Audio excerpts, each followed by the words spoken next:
On. Well, hello, Amber. Nice to meet you for the very Hello, first time. right?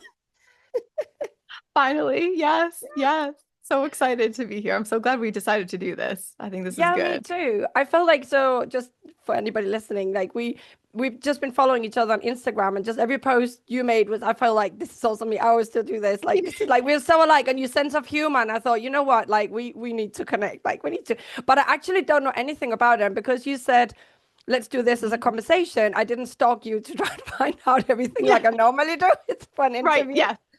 So do you want to introduce yourself and just tell where you're from, what you do, and why you're here and everything? Sure. Yeah. I am Dr. Amber Parks. I am a small animal veterinarian turned stress and burnout coach for veterinary professionals. I am in Florida, USA, and I graduated vet school in '09. So I was an associate for about 10 years. Then I went into relief work, which locum work, which is so funny because I thought that was a solution to my burnout. And then I liked it for a while and then I got burnt out again. And then I started to see it in every hospital I went in. I was like, oh my gosh, it's not just me. Like we're all experiencing something very similar. And then I got kind of bored and I was like, I need to help others with this because I think if you go to a hospital every day and you've never maybe worked in any other hospital or done anything, you that's what everything is. You don't know you're on like an island.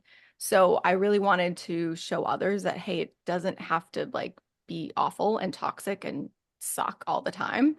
And that's where I'm at now. So yeah, I'm so excited. But That's amazing. yeah, I didn't stalk you either. So I do want to hear your story as well. Yeah, because you were because so okay, so Amber and I was sharing this podcast. So she's has a what is your podcast called?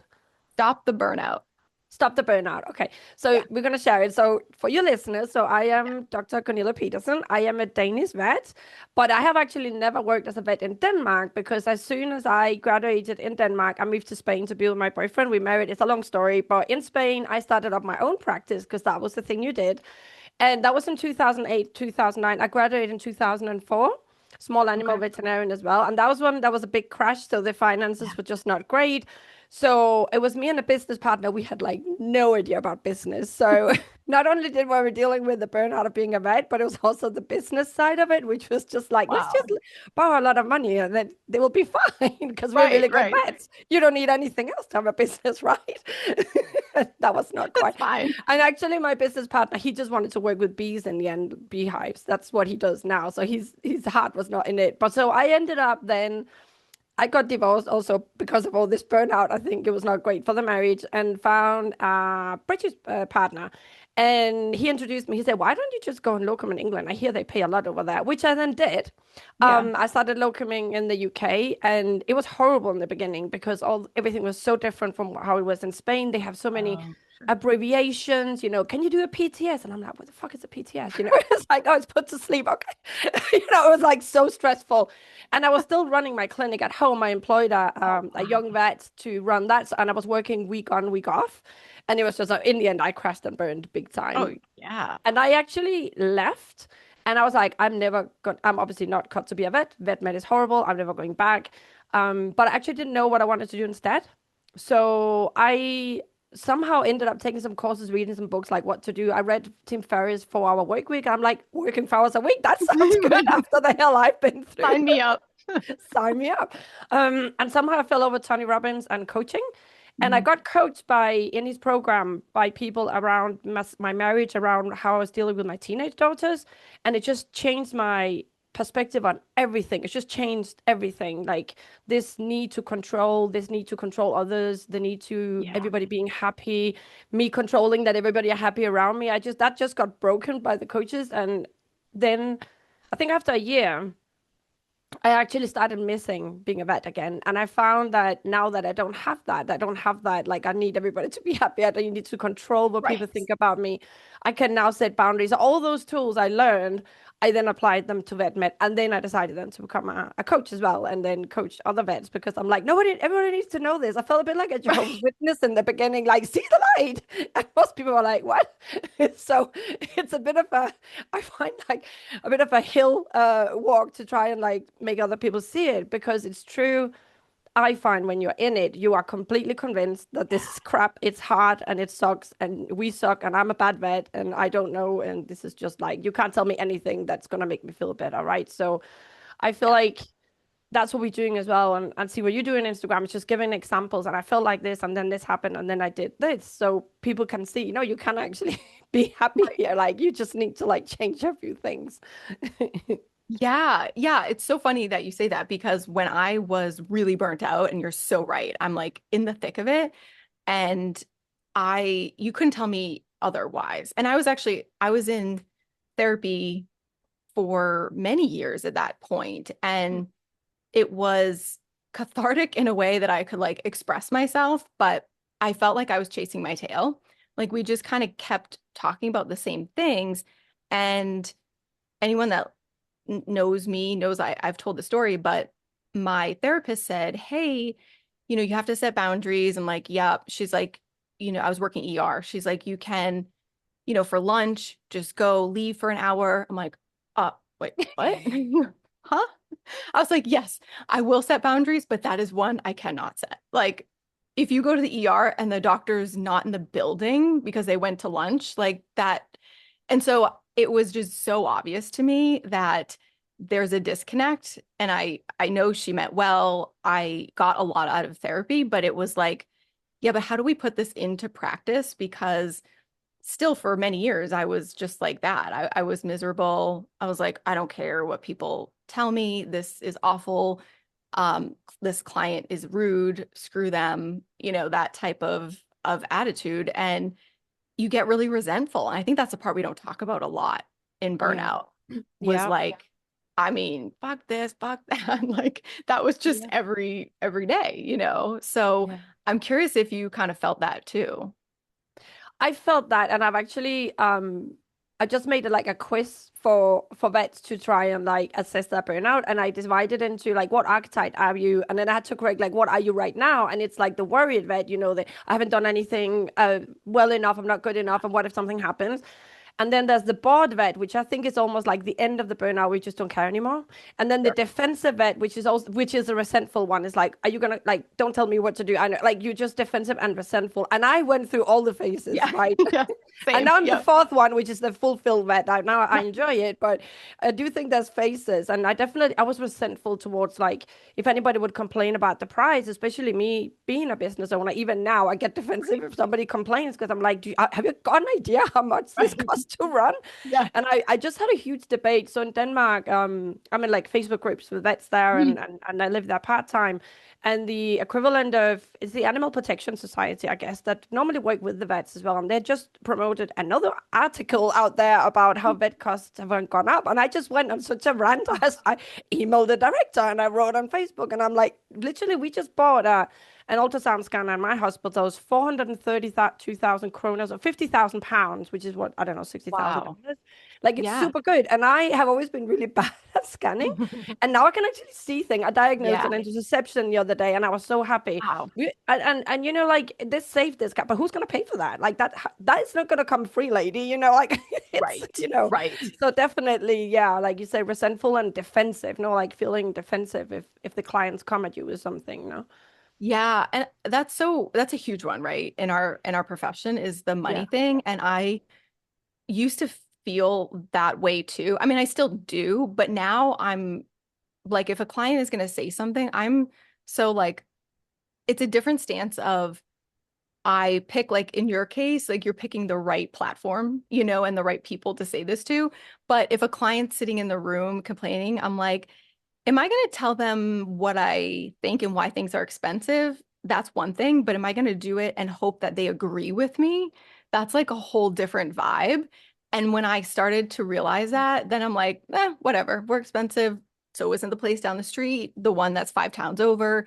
I'm like, some people don't want to be educated too. And I think that's like, I found that out. I'm like, wow, no one ever told me this in school. That would have been really helpful to know, right? Because we think that we're doing the job wrong if we can't convince a client, and I say convince because that's sometimes what it feels like, but Yeah. educate a client to do a certain thing because it's the best thing for their pet, but it comes off like we're trying to, yeah, convince them. And then when they say no, we feel like we failed. And it's like it's wrong on every aspect of that, which I think is huge when it comes to money.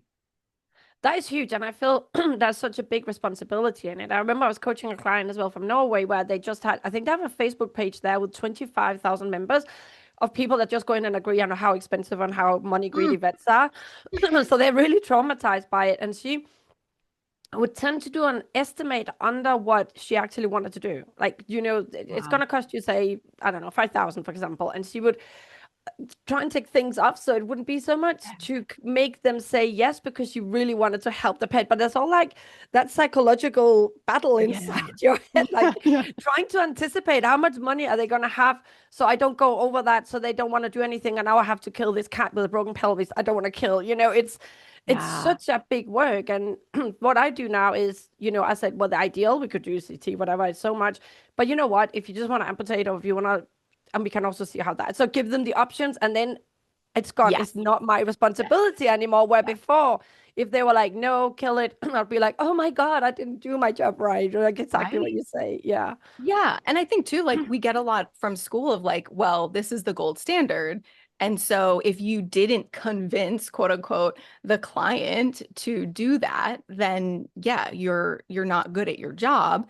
And but to that point, like that example you gave of that person, I've done that before and I've gotten burned before too. I think it was many years ago. It was like a block cat and she didn't have money for the whole thing. So, we sedated, we unblocked him and as they do. And I said, he might get blocked again. And he did.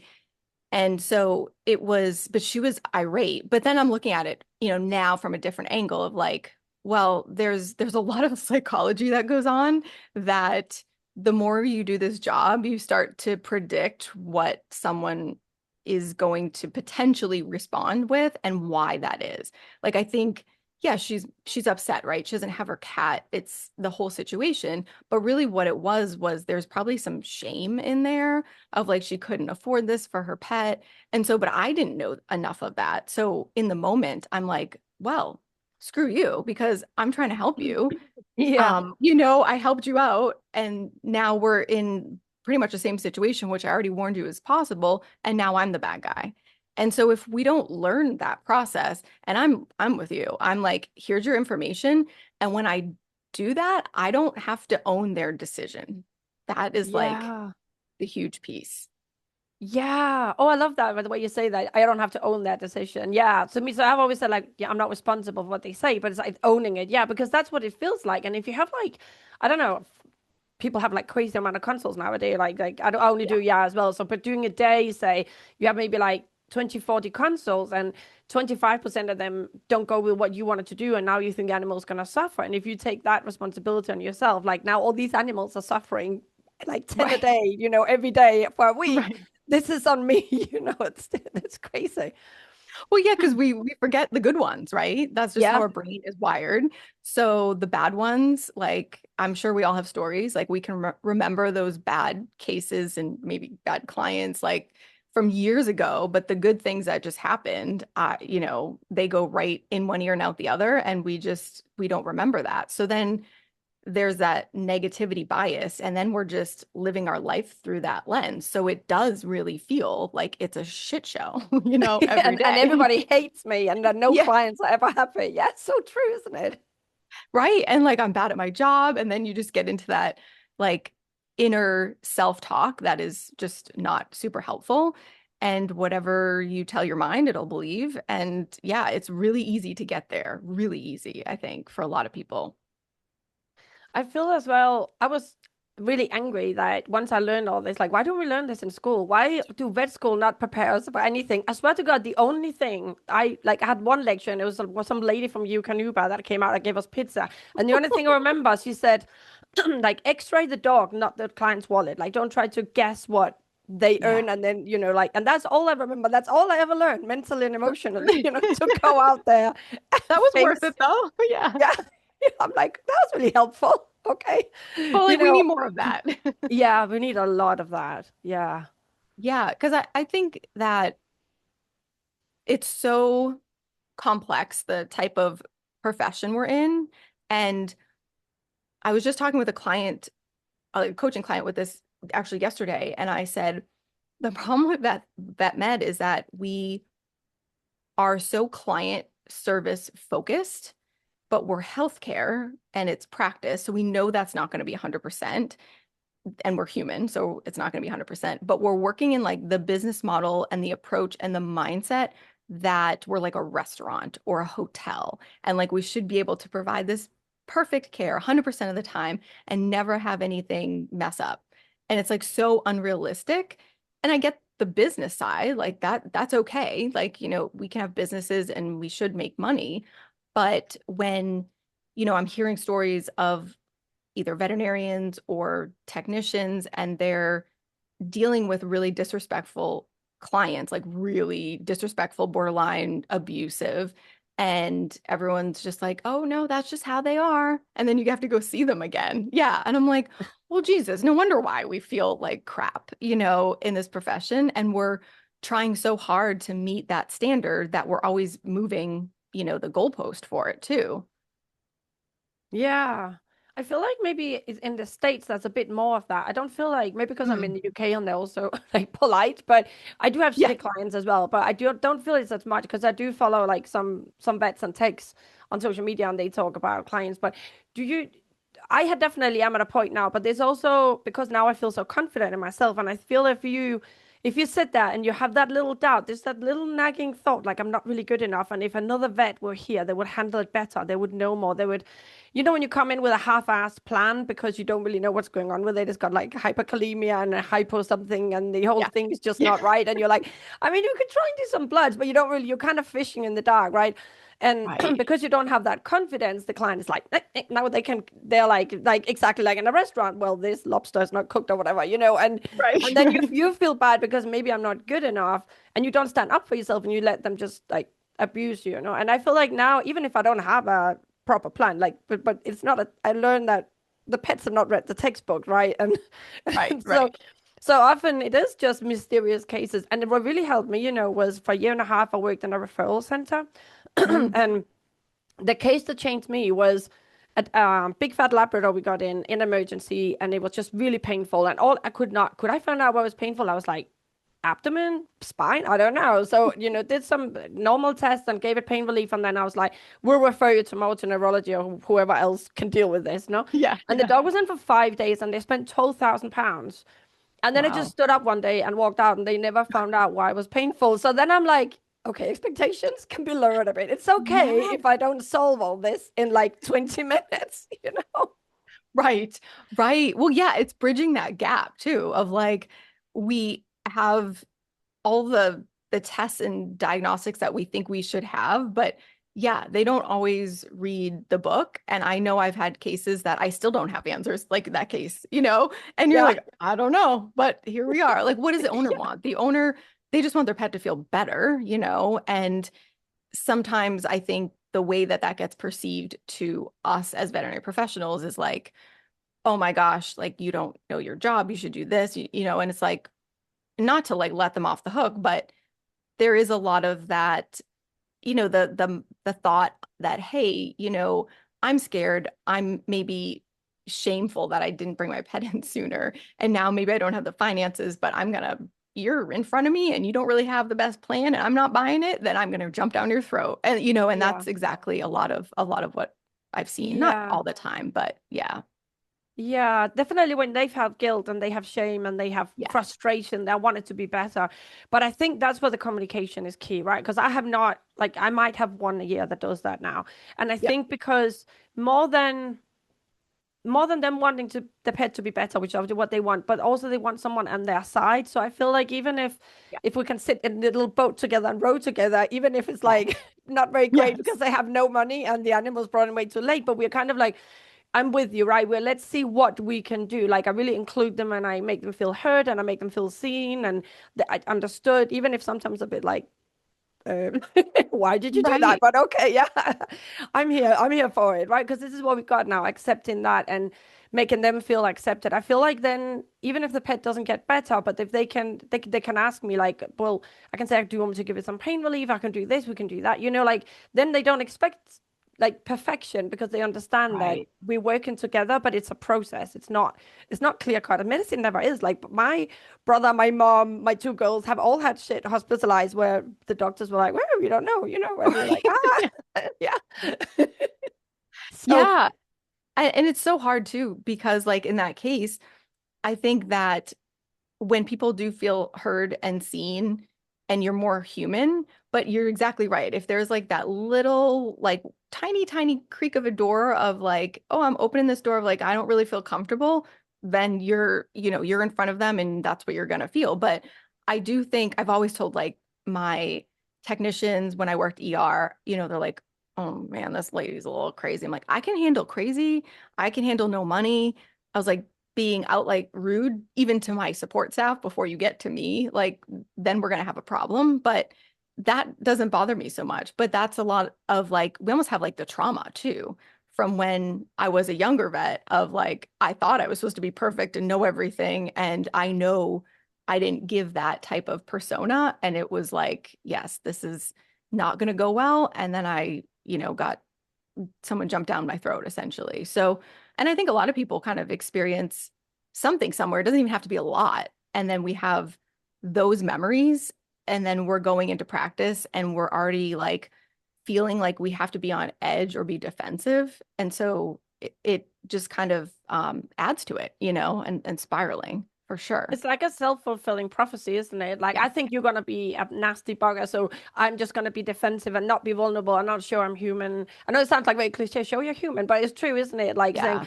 "Oh my God, I'm so sorry this is happening to you. God, I don't understand why." Like I've done that. Like you get the history, and while they're giving the history, I get like, "This doesn't make sense," and I touch the animal, I'm like, "This doesn't make sense," and then I'm like, "I don't know what's going on, but he's painful. Let's give him some pain relief and let's try and sort out. I don't understand why this is." I literally tell them I don't know what's going on, Yeah. Yeah. but let's make sure he's not. Let's just give him some methadone and then figure it out. No, I don't have that. But if you can't show this, I can't show them I don't know. I have to give them something Yeah.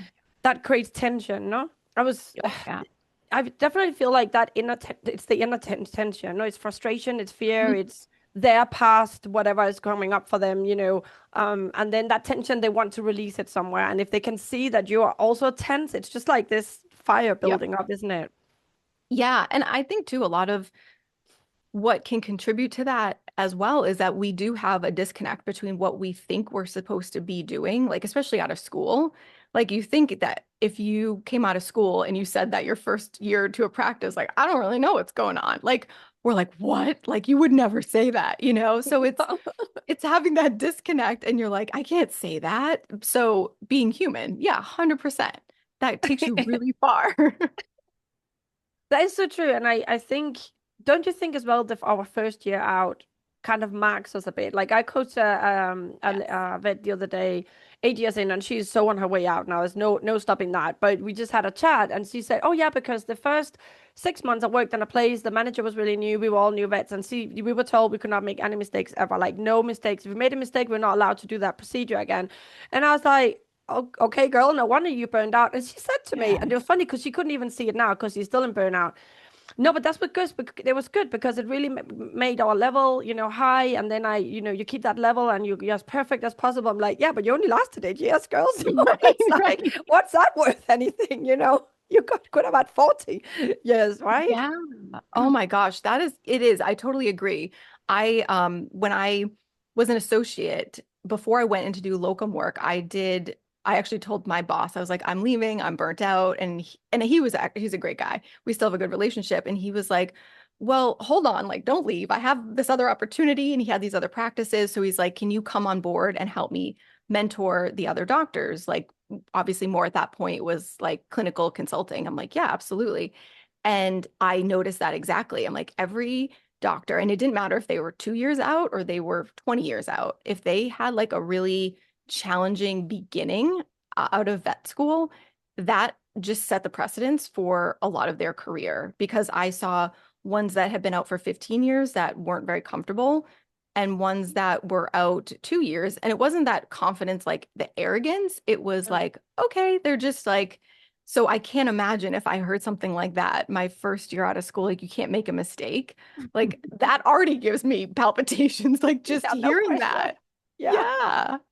Yeah, it's so much that's so much damage, isn't it? And we Mm. too young and gullible and innocent at that point. We don't really know. We just come out. And I think like in vet school, it's like they show you like the PowerPoint, whatever, and you have this case, and then you do these tests, and there's like a flow chart, isn't it? And you just follow the flow Yeah. chart, and then you get It's so to this happy end. easy. It's still happy this happy ending. You just need to do the right test. So when we then go and we do the test and nothing match up, and you're like, what the hell is going on here? We think we've done something wrong, right? And if we don't get the right support right at that time, I think that gets really scary very, very quickly. You know, we feel like we're doing something wrong all the time then.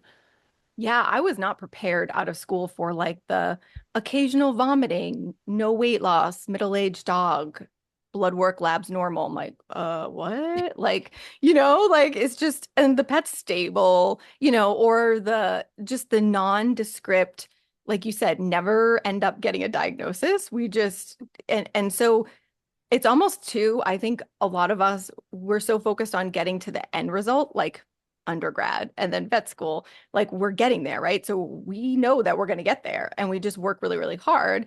And then we get to the end and we're like, well, okay, now what? It's the same thing with diagnostics. Like we get to the end, but if we don't really get a diagnosis, we think we didn't get to the end. We didn't finish it. We didn't do it right. And Yeah. it can be really frustrating. Yeah.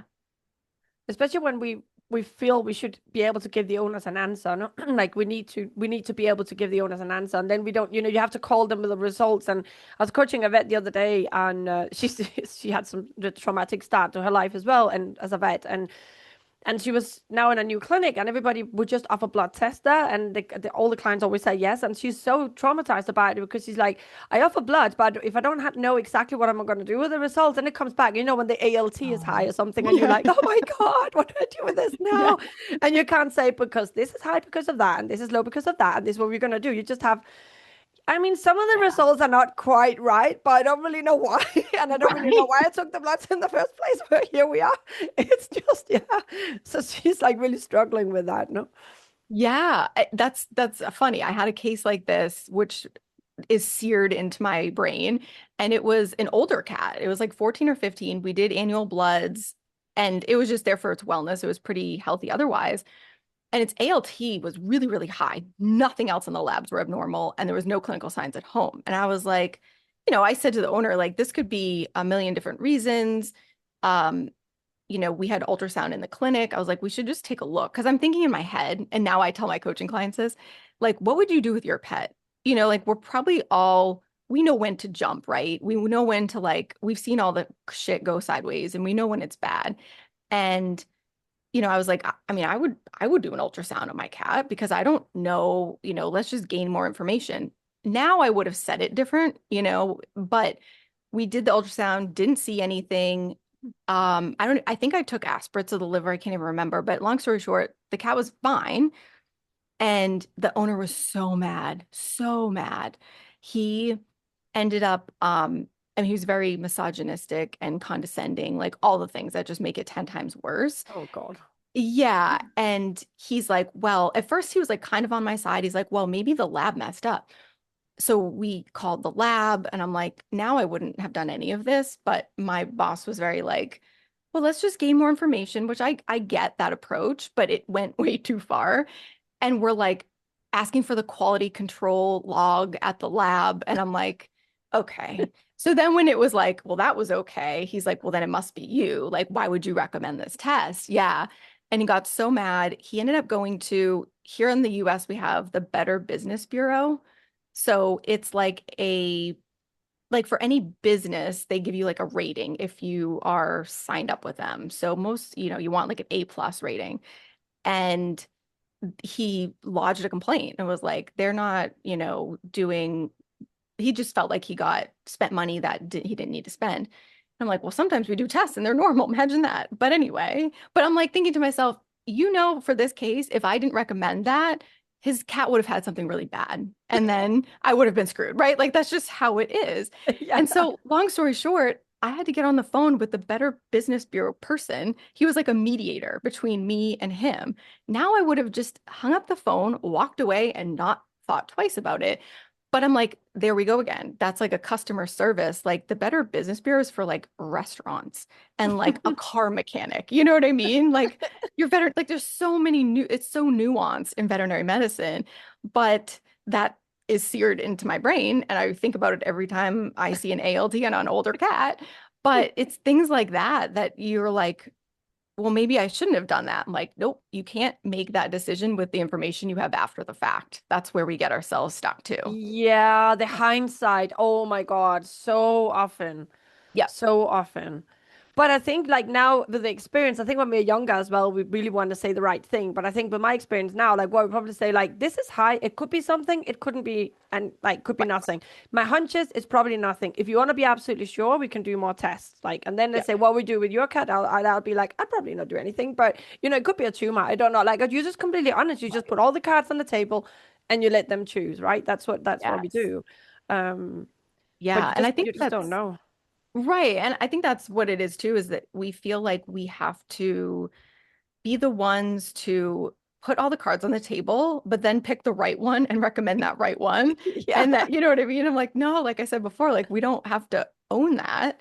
And, you know, the other thing too, I'm curious to get your thoughts is kind of switching a little bit, but the things that I've heard lately from my coaching clients are to do with like the team and or management and not I've had amazing support staff and technicians. I've been very, very lucky and management.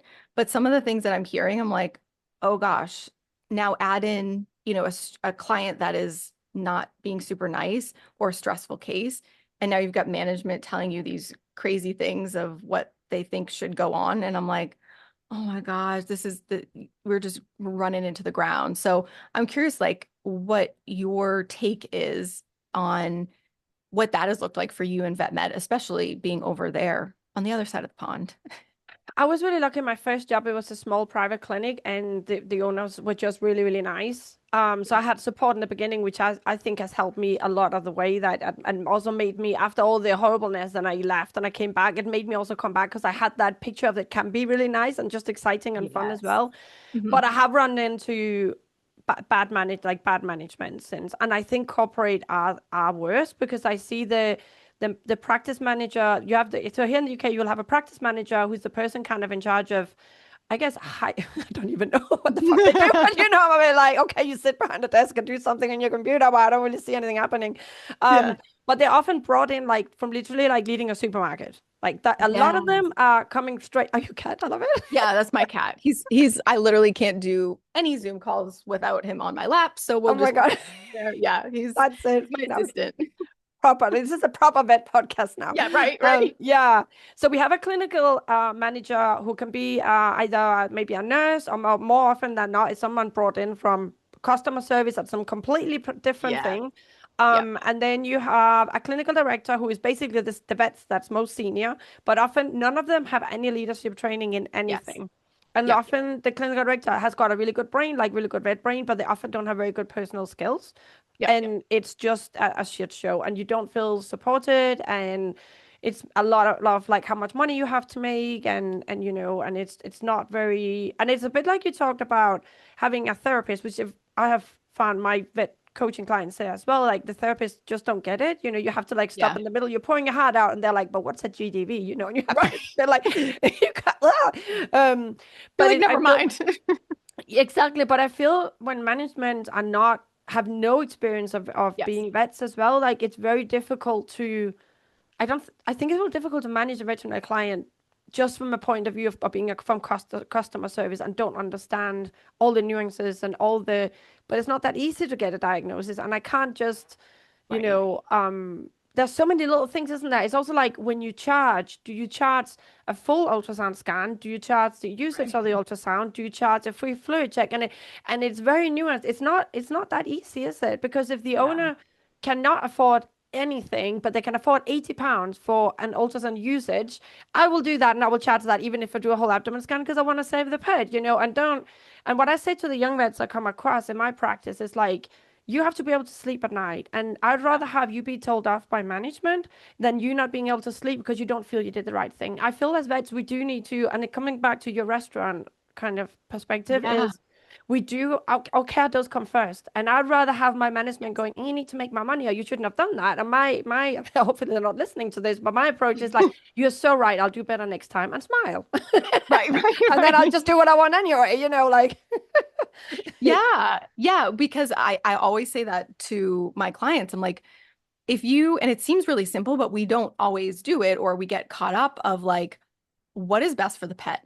Because I think if we always do that, either we do it in an emergency and we didn't have authorization, excuse me, but the owner, like we did CPR, say, like, you're never going to Yeah. regret doing that.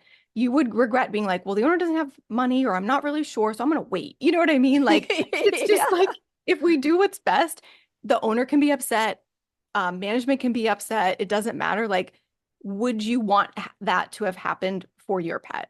And Yes. you know what I mean? Like, it's very simple, but that is like a compass, if you will, of how to look at situations like that. A hundred Yeah. percent. And Yeah. you're that's so funny with the management. Thankfully, I have had some that were just phenomenal, and then you compare everyone to them. But yes, I have seen a lot where with my coaching clients too, they're like telling me about the manager, and the manager has no clue about the profession. They don't know. They sit in an office, and I'm like, that's like, in my experience, the ones that did really well, they were hands-on, they were helping, they were guiding, they're making sure the workflow is good. They're doing their ordering and their reports, but they're not like oblivious to the, train wreck that's going on maybe in the hospital.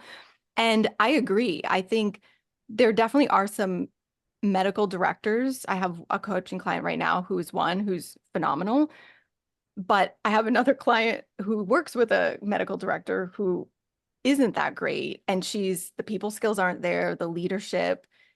And now she's starting to see that and be like, oh, whatever, I'm just going to do my own thing. But we don't set them up for, I think, especially in the corporate level, it's like, oh, we've got an opening here for a medical director. Do you want to do it? All right, I'll hop in here, and there's no, what are the expectations? What is the job description? We have no idea. Like, you couldn't set someone up for a worse, possibility of failing at something by getting it any more wrong than that. So we do see it for sure. It's terrible, isn't it? Because it's a shame for the team that's underneath them that are just running around like headless chicken, and everybody are getting really stressed and nobody really knows what's going on. And then obviously the person, so I cannot feel sorry for someone who's come in from the supermarket and is sitting up there earning a ton of money. I'm sorry. But the Yeah, clinical director who is a vet trying to lead and has not been right. taught the skills and that is just kind of thrown in. I feel very sorry for them because it's not nice trying to lead when you don't really when you don't really know. And if they have not had any, if they have no metacognition, right? If they have no idea of their own boundaries, if they have no idea of, this is how you give feedback, this is how you take feedback, and all these things, like they have a terrible time, right? And if they've never learned, actually, it doesn't matter if you don't know anything, you can still feel confident. You can confidently say, I'm not quite Right. sure about this, but what do you think? Like, Right. then it's terrible. No, they are in the line of fire all the time then. Yeah, and that's definitely what I have seen. And I've talked to people and they're like, well, I'm gonna, they want to hire me for medical director and they want to give me this extra amount of money. And I'm like, okay, what's the job description? And they're like, well, I don't know. I'm like, and I've yet to find someone that has actually got a printed piece of paper with a job description. And it sounds really formal and just like kind of silly, but I'm like, you're being paid extra, which, okay, sure, we would all like that, but it may not be worth it, because a lot of times I think what happens is, just like you said, things go awry, and then whoever's above them is like, well, this didn't go well, or you should be making different amount of money, or you should handle it. And it's like, well, how was I supposed to know? Oh, you're only going to know when you mess up. We'll be sure to tell you, but we won't train you for the position, Yeah, that's so true.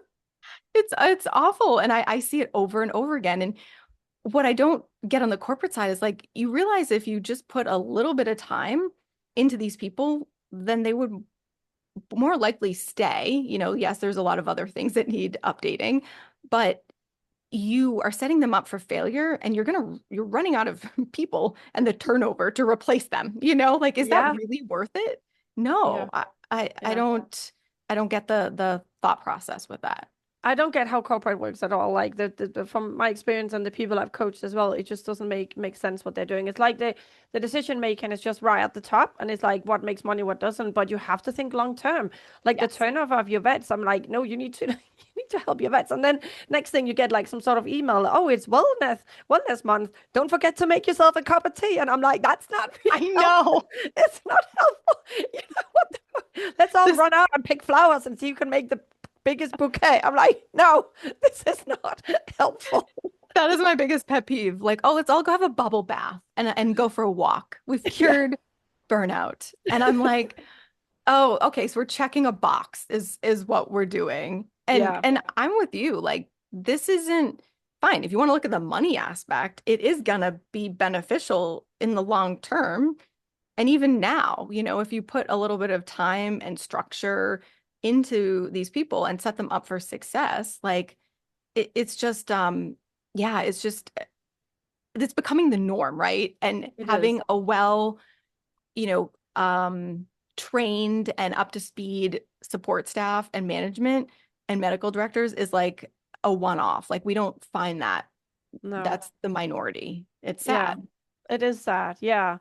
I feel there's a lot of empty promises as well, isn't it? That the new grads come out and they're promised, we're going to help you with this, we're going to help you with that. And next thing they know, like suddenly they're doing like 20 consults and they don't really, and like sometimes I find the new vets, sitting an hour and a half, like they're still writing notes and I'm like kicking them out of the building. Yeah, I'm like, yeah, oh no, you need to stop, and teaching them how to set boundaries on the go right. because you can't do this. No, and or somebody's like, oh, my partner just called to see I'm on my way. I'm just going to tell them whatever. And I'm like, no, your partner calls you because they know you need to go. You can't stay. Right. And not Yeah. having procedures, not having, because I'm the night vet, like I don't really like, I have no say in anything, but Mhm. you need your managers to keep an eye on that. You need them to be, oh yeah, I'm Right. noticing this new grad is spending a lot of time. They're not really taking their lunch and they're not like and be on top of it, right? And that's why I don't see that they're not catching up in time. They're not catching it. And correct and course correcting. No, it's just like suddenly everything is burning. They're like, what? Like, Right, right. Well, yeah, it's the same thing too, right? Because like the medical director position, I think that happens with the mentorship. Like, yeah, come on board, we'll mentor you. Whereas the person that thinks that they're gonna be doing the mentoring are like, oh, I'm just gonna answer some questions in between appointments. I'm like, that's not feasible for anyone. And no one wants like I the practice that I was at was a solo doctor, and then I came on board. So thankfully, and it wasn't corporate, it was a lot easier. But there were many times I waited outside an exam room, like, I just have to ask you a really quick question, and it's stressful to begin with, and then add that on top of it. But that is a lot of, I think, what is happening to those new vets is that, yes, we'll mm, do all these things. And then you get here and you, like anything else, right? Sink or swim, just jump in, you'll learn it, it'll be fine, yeah. and it's a recipe for disaster. They just live in a state of terror the first year, I think, Yeah. because if you have a slight, empathy and you really want to do well, then Right. you're terrified. I remember my first year, and they were nice to me, but I was still like, I would literally read, the little papers where the boosters come. I would read them, make sure I'm doing the right thing, right? Like, what if I give them the wrong booster and it just have an anaphylactic shock and die? All the little things, they're just scary, aren't they? Because you feel so Yeah. responsible. Yes. So it's not fair, really. No, and too, I think what's hard about that is then being a new grad, you're coming out now, maybe those support staff, they just got thrown into the mix. And so they don't really know either, right? And that's what I hear a lot of times. Like I said, I've had some amazing support staff that I've worked with. I've worked with some that weren't that great either. And so I know I can't always lean on certain people, but when you're fresh out, you're like, someone help me. And can I trust you? Or are you, I don't know, so it can be really, it's it's a different dynamic because it's not just I'm not getting the mentorship. It's like I don't feel supported by anyone here. And Mm, the second you try and do something on your own and it doesn't go well, you're immediately like, nope, not doing that again. I'll just, yeah. wait it out or whatever. And it really is, it's bad. Yeah. It is really bad. And then you always have that feeling if just someone else were here, they would do it better than me. And I think that becomes a thought pattern then. So then even when you're 15 years out, you still have that little feeling and you're not the real adult in the room. There'll be someone else that Right. can do it better than you because that's just kind of how to like that's how you're wired now, right? Yeah. Yeah. That's very true. And that's where, or you had a case, it didn't go well. You always remember that case, and then you see something similar, and you're like, ah, like immediately, you're like, I know what this is. This isn't gonna go well. That last one Yeah, yeah, didn't, yeah. you know. Yeah, yeah, yeah. I think a lot of us have real PTSD for some from some Yes. cases. Yeah. Where maybe you did something wrong or maybe you didn't, but the animal just died anyway or whatever. And Right. then you had an irate owner, like because that's like that Oh yeah. aggressiveness, even if they're not being physically aggressive, but having somebody shouting at you. I think especially for women, there are a lot of women in this Yeah. profession, and for us, we know like somebody being like in our face that is like can Oh give us a yeah. lot, and then on the top of that, you feel bad because something bad happened to their pet. No, and I think that's if we don't have anybody really to talk to about it, or yeah, people outside the profession could never understand that, I think. Yeah. Well, and I think a lot of it, I'm just thinking back to those cases that I've had of being like that, being a woman, it's like an overnight. And immediately the first thing is like, I'm worried about my safety, but that goes by the wayside. I'm now like, who's going to yell at me because I'm going to be in trouble for something like this? Like, is Mm. management going to be upset? They're going to be mad that a client is upset that I made that, like all these crazy thoughts. And it is really, really tough to even bring yourself down and like finish out your shift from that because Yeah. you're like, I don't know. So yeah, that's like we don't talk about that. And that can be you only need one of those cases to ever have that feeling again. And it's not good. It doesn't feel great. It doesn't feel great, and I do feel we need more support around that. I spoke to one of my friends. She's a NICU nurse, so she works with like the neonates that come out like really tiny in week Hmm. 20 something in Liverpool. And whenever something bad happens with them, and obviously they're babies, they're not animals, but for the owners, like some of the owners do react like you killed their baby. Yes. And when something happens, they have like a whole meeting where everybody go like, this is what happened, this is what we could do better, and then they have individual meetings with a therapist to talk through everything and how they handle it and everything, just to offload. And I thought Love that. we could really do that in our profession. Like not always, but some cases I feel like we just left to sail or sink with everything that's happened. You go home with that, and maybe you go home to your family, your partner, and they can't understand because they don't Yeah. if you're not in it, you don't understand it. Yeah. And then, a lot of times they're like, well, it'll be okay. And you're like, you realize in the moment, like, I know now I know like that is coming from a supportive place, but you just don't know. But now I'm mad. Yeah. Screw you. You don't know. It won't be okay. My life, I'm gonna Yeah. get, fired. I'm gonna lose my license.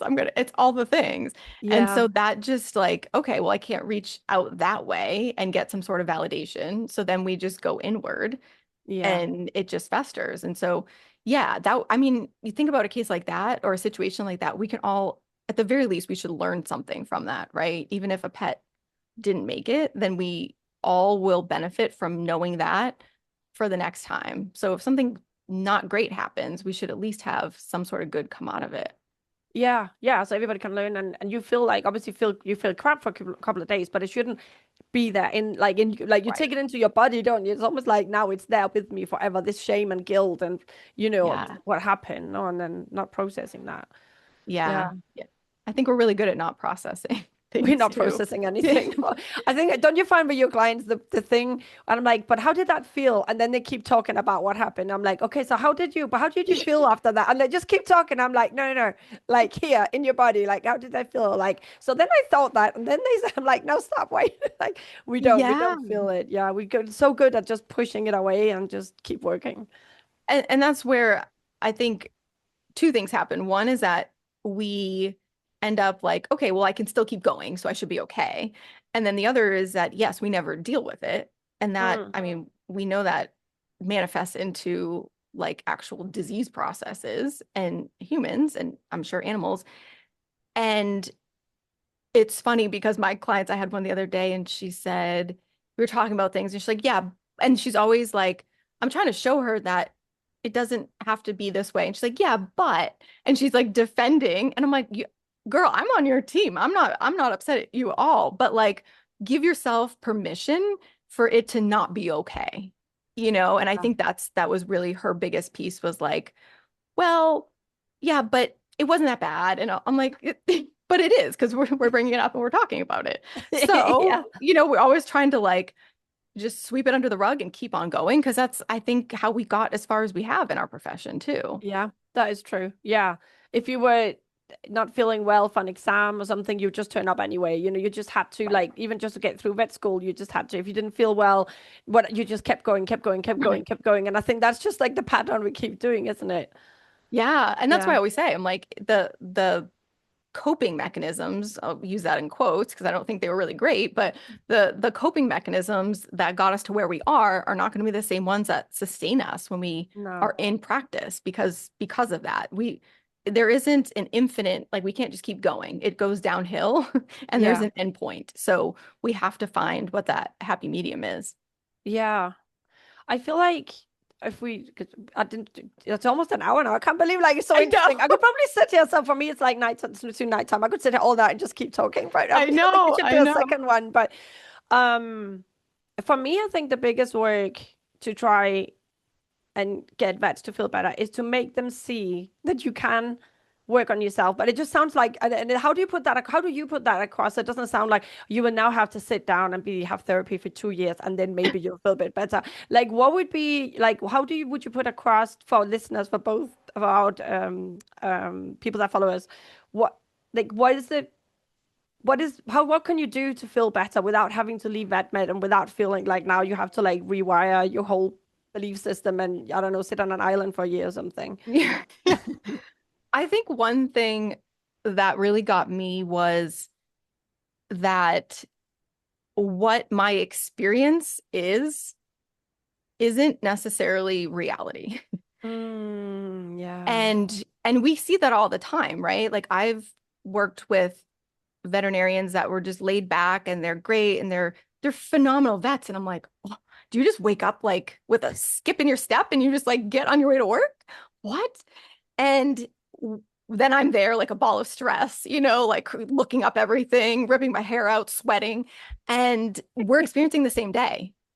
And Yeah. so it's my reality and it's their reality, but it's different. And so when I realized like, oh, okay, it doesn't, what I'm experiencing, like I'm subscribing to that, but there might be a different way. And it doesn't mean though, here's the biggest piece that I find, it doesn't mean that we let everyone slide, right? We let people be Yes. disrespectful, whatever. I think that's what a lot of that is. We think we're supposed to be just chill and professional and let it go. I'm like, no, it's just we're looking at it, it's the same situation with just a different perspective. That was huge for me, I think. Mm. And what was the biggest piece for you to see that? What was it that made you shift? Yeah, I think one of the things was the first time I fired a client. Wow. So obviously you can see a lot of my trauma was from like client interactions and cases that have gone bad, but it was the like, oh my gosh, their pet didn't do well or whatever. And now it's that human piece. But I was working ER and thankfully I worked in an ER that they were very unhinged in many different ways. But if a client was rude or crazy, they were like, whatever, like there's one down the street, just keep on going. And this lady came in and it was during COVID. So she was, it was like curbside. So I didn't see her. And the second she got out of her car door, she was complaining about the mulch and the shrubs. And I was like, yeah, my technician was like, oh God, this lady's going to be a lot. And so she's telling me all this stuff. And then I do my exam. The dog is super stable. I call the owner and she's complaining about us to me. Like, you guys are awful, this and that. And I'm like, why are you here? And she's like, well, the other clinic is too far away. So I thought I'd be here and my vet is closed. And I was like, no, you know what? Bye-bye. I was like, you know what? All right. We're not like, we had a conversation. I talked to her what was going on, but I was like, I'm not going to make you happy. And I'm thinking to myself, my intuition is like, this is going to go south so quick. This is going to bite you in the ass. So I basically was like, I'm going to give you your records. Here you go. And she was pissed, but she left. And I was like, wait a minute, the world didn't end. Yeah, that I was didn't not get easy. Yeah. yes, I didn't get a bad Google review. The manager, whatever, that's cool. And the world didn't end. And I was like, oh, this is a thing. So that was like a huge turning point of, okay, this can be done and I don't have to be mean, rude, go home and cry or be a doormat. I can be a human Yeah. and my values and what I need can get respected too. So that was a big turning point for me. I love that. That is so good. I feel like, and that's where I think this work comes in, right? And that's exactly what it Yeah. says. It's not like now I'm all chill and I can just like take everything in my stride, which I can, but that doesn't mean I'm going to. Like I can take it in Sure. my stride, but I now have the confidence and the calmness instead of me being anxious and doubting myself and oh my God, maybe I should do something different to make her happy. I can be like, no way, like I'm never gonna make her happy. I'm cool and I'm cool with that. The dog is not gonna die. Bye. Just and not giving a second thought. Like that's just how it is when you are in this calm, confident place, right? And you don't have to Yeah. make it mean anything. And you don't have to spin for the next 6 nights. Oh, well, if I had said that, and what if she said that, and what if this, and what if the writer, and you're like checking the reviews, like you said, like there's no review, and you're Right. checking like the Google page all the time. That's it, isn't it? You can still be a badass and stand your ground, but you're just not coming from this like nervous, hysterical. Right. Oh my God, like that's it, I've had it. You could just be calm and professional, right? Right. And honestly, once you do that, I'm sure you've experienced this a little bit. It's almost like a new door opened. Like, Yeah. oh, we can do this. And it feels like very freeing, but you get a lot of confidence in Yeah. every other aspect of your job, I think. I don't know if you experience that too. I think so. And that's the thing, like what I love about the coaching is that it's not like you have to like do it all and then you're done and you have to get to this end product and now I Right. could go out and be good in vet med. Like you can Yeah. just have the little shifts, which I'm sure your podcast as well, my podcast, whatever, like little things, and you implement it and you're like, Yes. oh, and that is kind of a step to the next thing, right? And you can just, and it's Right. always a work in progress. Right. Yeah. Because I think a lot of us, we wait until we're like in emergency mode of like, this is awful. I got to go. I should have left 2 years ago. I'm in Yeah. panic mode. And then we're trying to scramble to like fix it like that. And I'm like, well, it doesn't happen that quickly. But also, we don't have to revamp our whole lives in order to do No, that. no, exactly. Yeah, yeah. I think it can be good to take a break. Like so for me it was amazing to Hmm. take a break. But and some of my clients, like some that I have at this point, like having panic attacks and just can't, then I think it's probably best that you take a little break just to get your nervous system down from Right. like up here. But you don't Yeah. have to, like if you catch it earlier, and I think if that's one thing we can like I can like spread out to both our audiences, it's like get like help or find a way to start changing things now, not when you're this is it, I'm gonna start a bakery instead, right? Like Right. you can like start now, rather Yes. sooner than later.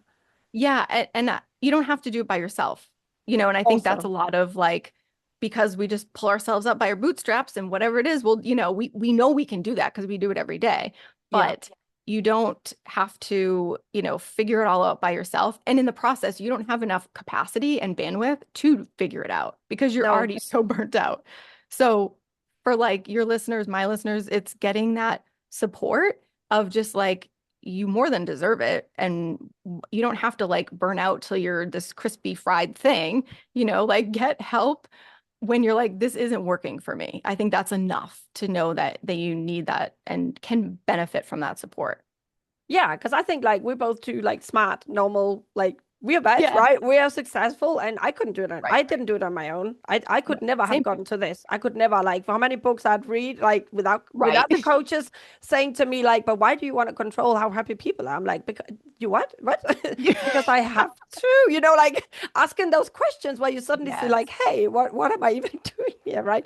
It's Exactly. seeing your blind spots. Like we can't see our Yeah. own blind spots. That's also No. why I have a coach, like Yeah. it's the same thing. You just need someone else. It's that perspective. Yeah. Definitely. Exactly. So Amazing. funny. Yeah. We're gonna have to do this again We're for gonna have to sure. do this again. But until then, like, where can people find you, Amber? Yeah, so I'm we mostly hang out on Instagram. My handle is at DR for Dr. period Amber Parks, AMBERPARKS. And my podcast is Stop the Burnout. And I'm on TikTok and Facebook, but mostly on Instagram. And yeah, I'd love for you to share for my listeners as well where people Yeah. can find you.